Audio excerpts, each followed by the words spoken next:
कांग्रेस में शामिल होकर कांग्रेस के संगठन में बदलाव लाने के लिए भी एक कोशिश की थी, उन्होंने भी आपसे एक प्रेजेंटेशन मांगी, काफ़ी बातचीत भी हुई थी, लेकिन वो मटेरियलाइज नहीं हो पाई। क्या वजह रही थी, क्या हुआ? नहीं मानने की सिर्फ और सिर्फ एकमात्र एक ही वजह थी कि इसको इम्प्लीमेंट करने के लिए कांग्रेस के नेतृत्व ने कहा कि हम एक ईएजी बनाएंगे, इंपावर्ड एक्शन ग्रुप। उसमें आपको सब अधिकार है, लेकिन वो आपको करना पड़ेगा ईएजी के माध्यम से। मेरा ऑब्जेक्शन ये था कि ईएजी कोई कॉन्स्टिट्यूशनल बॉडी नहीं होगी कांग्रेस में, वो एग्जीक्यूटिव ऑर्डर से बनाया जाएगा, क्योंकि कांग्रेस के संविधान में ईएजी की कोई व्यवस्था नहीं है। कांग्रेस के संविधान में पार्लियामेंट्री पार्टी है, कांग्रेस के संविधान में सीडब्ल्यूसी है, कांग्रेस के संविधान में ईएजी करके कोई व्यवस्था नहीं है।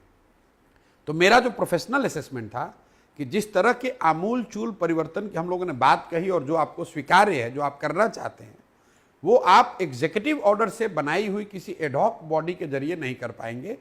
आपको उसको कॉन्स्टिट्यूशनल जो आपकी हायरार्की व्यवस्था है उसमें इंटीग्रेट करना पड़ेगा। उस पर उनकी सहमति हुई नहीं।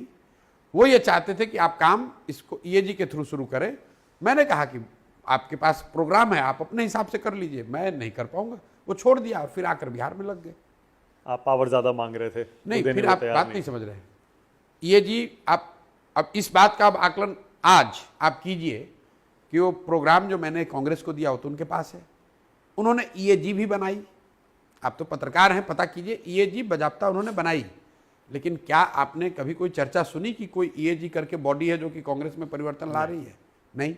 क्यों? तो आपने जो आइडियाज दिए थे आप देख क्यों? इसका मतलब है कि जो मैं उस समय आकलन मैंने किया था वो सही था कि आप सीडब्ल्यूसी की बैठक होती है तो आपको खबर मिलती है, कांग्रेस की चुनाव समिति बैठती है उसका खबर आपको मिलती है। ईएजी सिर्फ उसमें प्रशांत किशोर नहीं है ना, बाकी सब लोग तो है। उस ईएजी का कोई प्रभाव आपको कांग्रेस की कार्यशैली में दिख रहा है क्या?